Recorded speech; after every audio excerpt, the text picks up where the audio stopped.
चलिए शुरू करते हैं आज का लेक्चर। तो यहाँ पे टेन थीटा दिया हुआ है, tan theta plus cot theta is equal to क्या दिया हुआ है, sec theta into cosec theta. इसको क्या करना है, प्रूफ करना है, यानी आपको left hand side is equal to right hand side proof करना है। ठीक, अब चलिए हम इसको लेफ्ट हैंड साइड पहले लेते हैं। लेफ्ट हैंड साइड ले रहा हूँ मैं। ठीक, लेफ्ट हैंड साइड। तो लेफ्ट हैंड साइड में क्या क्या है, tan theta, tan theta plus cot theta. ठीक, अब ना सिंपल सा इसका फॉर्मूला है। क्या फॉर्मूला आपको पता है क्या होता है, tan theta is equal to होता है sine theta upon cos theta, और cot theta is equal to क्या होता है, cos theta upon upon sine theta. ठीक है ना। अब सीधे सीधे क्या करना है आपको, इसका लघुत्तम ले लेना है। लघुत्तम लोगे तो क्या होगा, इन दोनों का मल्टीप्लाई हो जाएगा नीचे में, है ना। तो यहाँ क्या हो जाएगा, साइन थीटा इंटू क्या हो जाएगा, कॉस थीटा। ठीक, अब उसके बाद साइन का साइन में इंटू हो जाएगा, है ना, और कॉस का कॉस में इंटू हो जाएगा, ऐसा होता है ना। तो चलिए हम इसको करते हैं। तो साइन का साइन में इंटू होगा तो क्या हो जाएगा, साइन स्क्वायर थीटा, और कॉस का कॉस में मल्टीप्लाई हो जाएगा तो क्या आ जाएगा, कॉस स्क्वायर थीटा। अब देखिए सीधा सीधा फॉर्मूला मेरे को दिखाई पड़ रहा है, sine sine square theta plus cos square theta equal to क्या होता है, वन होता है। क्या होता है, वन होता है। इसलिए क्या हो जाएगा, one upon sine theta, sine theta है ना, ये क्लियर नहीं लिखा है, sine sine theta into, into को मैं ऐसा लिख देता हूँ, साफ दिखेगा, कॉस थीटा। ठीक है, हो गया इतना। अब देखिए क्या करना है, अब ये वन अपॉन, मैं इसको साइन थीटा लिख सकता हूँ, into one upon cos theta लिख सकता हूँ। ठीक है ना। अगर मैं ऐसा लिखता हूँ तो क्या हो जाएगा, one upon sine theta is equal to क्या हो जाएगा, कॉसेक थीटा, है ना, और one upon cos theta is equal to क्या हो जाएगा, सेक थीटा हो जाएगा। तो देखिए ध्यान से, यही तो प्रूफ करना है आपको। ये देखिए, sec theta into cosec theta, तो हमारा आ गया ना, cosec theta into sec theta, है ना। तो यहाँ से क्या हो जाता है, प्रूव हो जाता है ना, बराबर क्या हो जाएगा, R H S, R H S. तो left hand side is equal to right hand side, एकदम लास्ट में लिख दीजिएगा, left hand side is equal to right hand side, right hand side. यहाँ पर अतः सिद्ध हुआ, अतः सिद्ध हुआ। ठीक है, सिद्ध हुआ, यहाँ लिख दीजिएगा। ठीक है, ये क्वेश्चन हो गया आपका। नेक्स्ट क्वेश्चन में चलते हैं। ये पिछले वीडियो में जैसे क्वेश्चन मैंने बताया था ना, उसी तरह का ये क्वेश्चन है, एकदम इजी सा है। ठीक है, लेकिन आप इसको फिर भी देख लीजिए। तो cos A is equal to दिया हुआ है 0.8, दिया है ना। अब 0.8 की जगह हम लोग क्या लिख सकते हैं, 8/10 लिख सकते हैं ना। क्यों, क्योंकि दशमलव को मैं हटाऊंगा, दशमलव को हटाऊंगा तो क्या हो जाएगा, 8। देखिए दशमलव के बाद यहाँ पास कितने चिन्ह है, कितने अंक हैं, एक ना, तो एक जीरो वाला मैं 10 लगा दूंगा। अगर यहाँ दशमलव के बाद 2 अंक होते, जैसे 1/18 होता, है ना। अच्छा, आप ये मत सोचिएगा कि अगर यहाँ जीरो होता तो 2 अंक हो जाएंगे, नहीं। जीरो का दशमलव के बाद देखिए, जो लास्ट वाली जीरो का कोई महत्व नहीं होता है। ठीक, तो मैं क्या बता रहा था कि इसको हटा लिए तो ये क्या हो गया, भिन्न में कन्वर्ट हो गया ना। अब मैं क्या करूँगा, इसको डिवाइड कर दूंगा। इसको किससे काटूँ, 2 से काटूंगा तो 4 बार में जाएगा, 2 से काटूंगा तो कितने बार में जाएगा, 5 बार में जाएगा। तो यहाँ बराबर में क्या आ गया, 4/5 आ गया। ठीक है, तो cos theta is equal, cos A is equal to आ गया 4/5। और आप जानते हो कि कॉस बराबर जो 4/5 आया है, उसको हमको किसी कंपेयर करना है, आधार आधार बटे कर्ण से, है ना। ऐसा कंपेयर करोगे तो क्या पता चल जाएगा, आधार बराबर 4 है और कर्ण बराबर 5 है।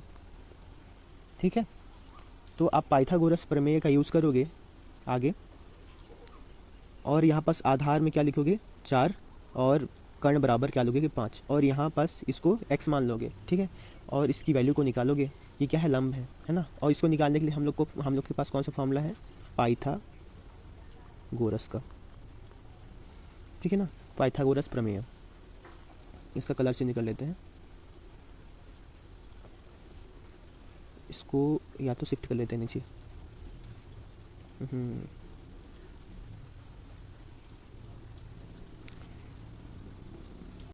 पाइथागोरस प्रमेय से आप क्या जानते हैं, कर्ण का स्क्वायर बराबर होता है लंब का स्क्वायर प्लस आधार का स्क्वायर। कर्ण का स्क्वायर यानी कर्ण की वैल्यू क्या दिया हुआ है, 5 दिया हुआ है। देखिए यहाँ पर ध्यान से, कर्ण की वैल्यू क्या दी हुई है आपको, 5 दी हुई है। आधार की वैल्यू क्या दी हुई है, 4 दी हुई है ना।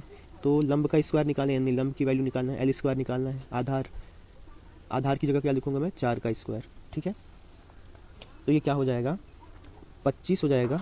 और यहाँ पे क्या हो जाएगा, एल स्क्वायर, और ये क्या हो जाएगा, 16 हो जाएगा। अब 16 को उधर ले जाऊँगा तो क्या हो जाएगा, 25 माइनस में 16 बराबर क्या आ जाएगा, एल स्क्वायर। 25 माइनस 16 मतलब क्या आ जाएगा, 9 बराबर एल स्क्वायर। एल स्क्वायर को उधर ले जाऊंगा तो क्या हो जाएगा, √9 हो जाएगा। √9 की वैल्यू क्या होती है, 3 होती है। तो अब हमारी वैल्यू आ चुकी है किसकी, लंब की, जिसकी वैल्यू क्या आ चुकी है, 3। ठीक है ना। अब आप जानते हो आपको क्या निकालना है, आपको साइन ए निकालना है। क्या निकालना है, साइन ए। ठीक है ना, साइन ए निकालना है, मतलब साइन का आपको पता है कि क्या होता है, साइन का फॉर्मूला, साइन ए बराबर होता है लंब बटे कर्ण। ठीक है, लंब की वैल्यू आपने निकाली है 3 और कर्ण की वैल्यू क्या निकाली है, 5। तो इसका आंसर क्या हो जाएगा, 3/5। या इसको डिवाइड कर लीजिए, 5 से 3 को डिवाइड कर लीजिए, है ना। तो 0 बार में जाएगा तो यहाँ 30 लग जाएगा। फिर क्या हो जाएगा, 5 छिक्का 30, तो 0.6 आ गया। तो इसका आंसर क्या आ जाएगा, 0.6। ठीक है ना। एक ये तरीका है, और भी कई तरीके हैं, उससे भी कर सकते हो। ठीक है, दूसरा तरीका भी देख लो। देखो आप जानते हो साइन स्क्वायर ए प्लस कॉस स्क्वायर ए बराबर क्या है, 1 होता है। अब आपको कॉस स्क्वायर ए की वैल्यू दिया हुआ है, ये दूसरा तरीका है ना, सेकंड मेथड। यहाँ पास कहाँ लिख दूँ मैं, कहाँ लिखूँ, कलर चेंज कर लेता हूँ और यहाँ लिख देता हूँ सेकंड मेथड। ठीक, तो यहाँ पास देखिए कॉस स्क्वायर ए की वैल्यू दिया हुआ है और साइन स्क्वायर ए की वैल्यू निकालना है ना। तो साइन स्क्वायर ए की वैल्यू निकालोगे तो कैसे आ जाएगा, क्या आएगा, देखो अब यहाँ पे आपको स्क्वायर करने में दिक्कत बस ना जाए, है ना। तो अगर मैं इसका स्क्वायर करूँगा तो क्या जाएगा, देखिए इसको मैं क्या लिख सकता हूँ, 8/10 का स्क्वायर, है ना। आसान करने के लिए मैं हमेशा दशमलव को हटा के हमेशा भिन्न के रूप में कन्वर्ट कर लेता हूँ ताकि और आसान हो जाए। देखिए फिर अब इसका स्क्वायर करूँगा तो 8 का स्क्वायर ऊपर हो जाएगा और 10 का स्क्वायर, मतलब मैं स्क्वायर ये वाला स्क्वायर का ब्रैकेट तोड़ा हूँ तो क्या आ गया, 8 का स्क्वायर ऊपर लग गया और 10 का स्क्वायर नीचे लग गया। ठीक है, तो साइन स्क्वायर थीटा लिखते जा रहा हूँ मैं, यहाँ पे ए होगा ना, इसको ए कर लीजिएगा हर जगह, हाँ ए ही है ना, हाँ ठीक है। अब देखिए 8 का स्क्वायर क्या होता है, 64, और 10 का स्क्वायर क्या होता है, 100 बराबर क्या हो जाएगा, 1। अब मैं इसको बराबर के उस पक्ष में ले जाऊंगा। ठीक है, तो क्या होगा, साइन स्क्वायर ए बराबर हो जाएगा 1 - 64/100। ठीक है, अब देखिए यहाँ पास लघुत्तम लोगे तो क्या आ जाएगा, 100 हो जाएगा, है ना। और यहाँ क्या आ जाएगा, 100 - 64। ठीक है, तो साइन स्क्वायर ए बराबर हो जाएगा 36 बटे में क्या हो जाएगा, 100। अब इसका रूट ले लीजिए दोनों साइड, तो क्या आ जाएगा, tan a is equal to क्या आ जाएगा, √36/100। ठीक है ना, और 36 रूट, देखिए अब इसको रूट्स निकालोगे तो क्या आ जाएगा, ऊपर में भी रूट लग जाएगा और नीचे भी रूट लग जाएगा, है ना। √36 की वैल्यू क्या होती है, 6, और इसकी वैल्यू क्या होती है, 10। तो क्या आ जाएगा, डिवाइड करोगे तो 0.6। तो आंसर क्या आ गया आपका, sine A is equal to आ गया 0.6। देखिए 2 तरीके मैंने बता दिए हैं। ठीक है ना, आप चलिए आगे बढ़ते हैं। अब देखिए हम क्या पढ़ेंगे, कोणों को मापने की पद्धतियाँ पढ़ेंगे। ठीक है, तो 2 पद्धतियाँ होती हैं, एक होती है ब्रिटिश मेथड और दूसरा होता है स्मृतीय पद्धति। ठीक है, तो इसमें जान लीजिए आप कि इसमें ब्रिटिश पद्धति में एक समकोण बराबर, आप सब जानते हैं एक समकोण कितने अंश का होता है, 90 अंश का होता है। और एक अंश बराबर क्या होता है, 60 मिनट होता है। और 1 मिनट बराबर 60 सेकंड। तो मतलब आपको इसमें से पहला और तीसरा ये तो पता है कि एक समकोण बराबर 90 अंश होता है, आपको ये पता है। 1 मिनट बराबर 60 सेकंड होता है, ये भी पता है। लेकिन उसको डिनोट कैसे करते हैं ये देख लीजिए। देखिए एक समकोण है ना, एक समकोण एक समकोण बराबर होता है 90 अंश, ये आपको पता है, ठीक है ना। लेकिन दूसरा आता है एक अंश, ठीक है ना। एक अंश बराबर 60 मिनट। देखो मिनट में ये जो मैंने एक डंडी लगाई ना, ये डिनोट करता है कि ये मिनट लिखा हुआ है, ठीक है। तो ये एक अंश बराबर क्या होता है, 60 मिनट होता है, इसको ध्यान रखना, ठीक।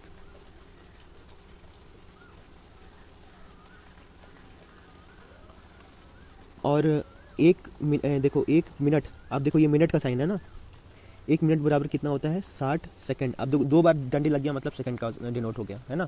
तो यहाँ पास 3 फॉर्मूले हो गए हमारे, सो याद रखिएगा, पहला ये, दूसरा ये और तीसरा ये, ठीक है। चलिए अब आगे बढ़ते हैं। अब ये जो 5-6 फॉर्मूले हैं ना, इसको बहुत अच्छी तरीके से आपको याद होना चाहिए, ठीक है। तो चलिए मैं 1 बाय 1 आपको इसको लिखा के एक्सप्लेन करता हूँ, ठीक है। तो tan a + b बराबर क्या होता है,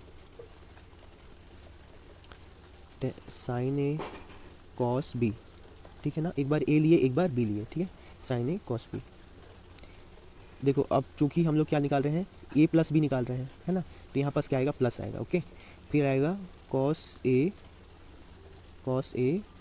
इंटू sin b, ठीक है ना, साइन लिखा हुआ है sin b। तो एक बार साइन को a लेना है और एक बार cos को b लेना है, a b, ठीक है। एक बार साइन को a लेना है, एक बार cos को लेना है, एक बार cos को b लेना है तो एक बार साइन को b लेना है, ठीक है ना। इस तरह से आप याद कर सकते हैं, ठीक है। अब आगे बढ़ते हैं, ये फर्स्ट फॉर्मूला हो गया आपका। सेकंड फॉर्मूले की ओर बढ़ते हैं। सेकंड क्या है, नहीं इसको इसी का माइनस, sin a - b बराबर क्या होता है, sin a cos b, ठीक है, minus cos a into sin b, मतलब माइनस लग जाता है, ठीक है ना।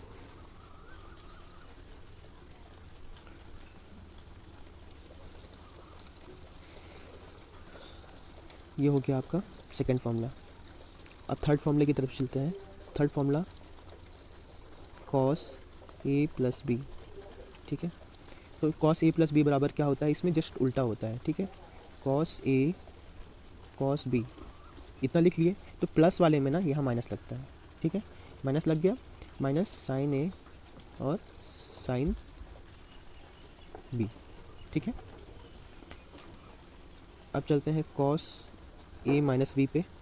अब यहाँ पे जस्ट ऊपर जैसा है ना वो वैसे ही रहेगा, बस यहाँ पे प्लस लग जाएगा, ठीक है ना। तो आप क्या लिखेंगे, cos a cos b plus sin a into sin b, ठीक है। तो ये 4 फॉर्मूले आपको याद रखने हैं। उसके बाद tan का आता है ना। तो tan का फॉर्मूला क्या होता है, tan a + b बराबर tan a plus tan b upon में 1 minus tan a into tan b, ठीक है, tan b। ये फॉर्मूले में याद रखिएगा, यहाँ प्लस रहेगा तो यहाँ प्लस रहेगा, अगर यहाँ प्लस रहेगा तो यहाँ माइनस रहेगा, ठीक है। इस तरह से आपको याद रखना है। फिर सेकंड फॉर्मूला है इसमें, tan a - b बराबर क्या होता है, tan a - tan b upon में 1, यहाँ पास अब देखिए यहाँ माइनस था, यहाँ माइनस था ना, तो यहाँ पास भी माइनस हो जाएगा, ठीक। और यहाँ पे क्या हो जाएगा, प्लस हो जाएगा, यहाँ हो जाएगा tan a into tan b, okay. तो ये सारे फॉर्मूले हो गए हैं, ठीक है। अब एकदम ध्यान से याद रखिएगा, मैं फिर से एक बार एक्सप्लेन कर देता हूँ।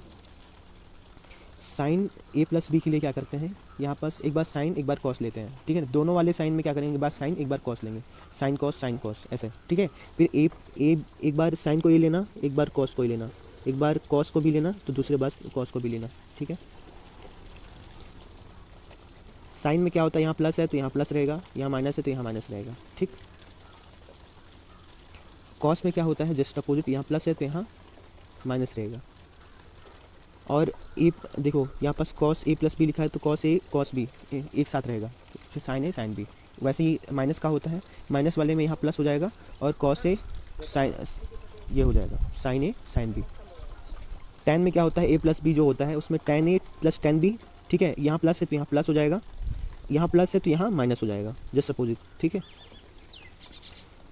उसके बाद 1 माइनस टेन ए इंटू टेन बी। टेन ए माइनस बी बराबर क्या होता है, यहाँ माइनस है तो यहाँ पास माइनस हो जाएगा, टेन ए माइनस टेन बी, और ए 1 प्लस टेन ए इंटू टेन बी, ठीक है ना, ये हो गया। तो यहाँ आज का लेक्चर बहुत लंबा हो रहा है, तो यहीं अभी पॉज करता हूँ मैं, ठीक है। तो अगले लेक्चर में बाकी सारी चीज़ें कवर करेंगे।